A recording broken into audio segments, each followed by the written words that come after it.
We are the Group 7 and we are here to present to you what are the perspectives of David Hume about there is no self.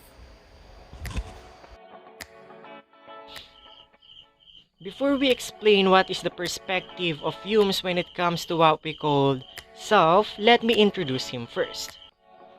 He was born on May 7, 1711 in Edinburgh, Scotland and died on August 25, 1776. David Hume is a famous Scottish empiricist. When we say empiricist, it is someone who believes in empirism, meaning he believes that all knowledge came from human experiences. But before that, let me explain to you guys what is impression and idea.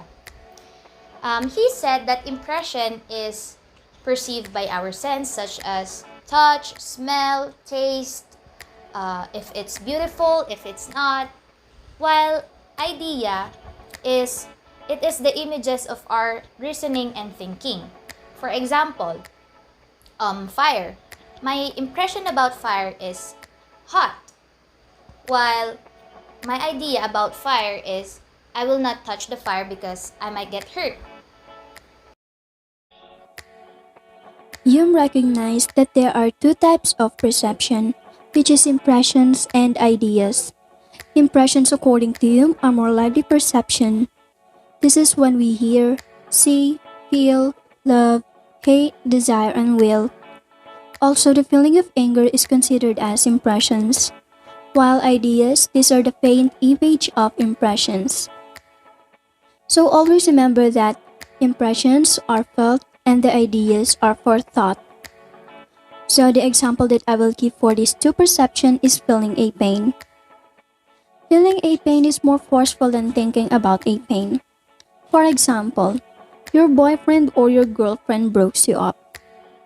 Of course, your feeling will hurt very much. Also, you feel anger for them because he or she broke up with you. So, impressions are more forceful than ideas. We should also remember that impressions comes first before the idea. So it makes sense since Hume believes in empirism, or our knowledge came from what we have experienced. Another example of impressions and idea is seasons. For example, in December, our impression in December is cold. So for the next year, we got an idea that we have to prepare our materials just like clothes to lessen the cold.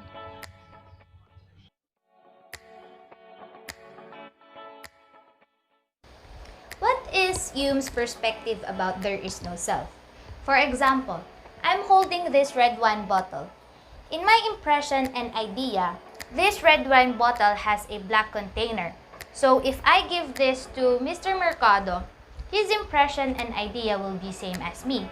So therefore, if we have the same impression and idea, this bottle is existing. So in short, in David Hume's perspective, if we have the same impression and idea about a thing or ourselves, we can call that we are existing or that thing is existing.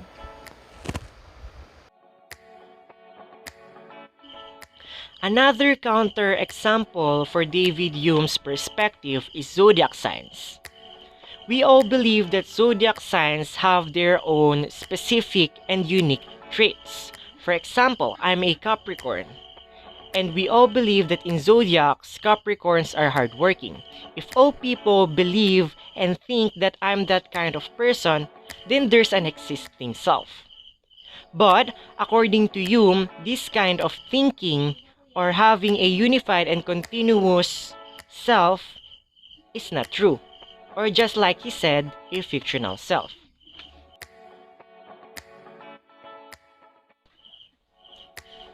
According to Hume, our mind is kind of theater, where several perceptions successively make their appearances, pass, repass, glide away, and mingle in an infinite variety of postures and situations. So basically, the self we experience is just a bundle of different perceptions. meaning there is no self.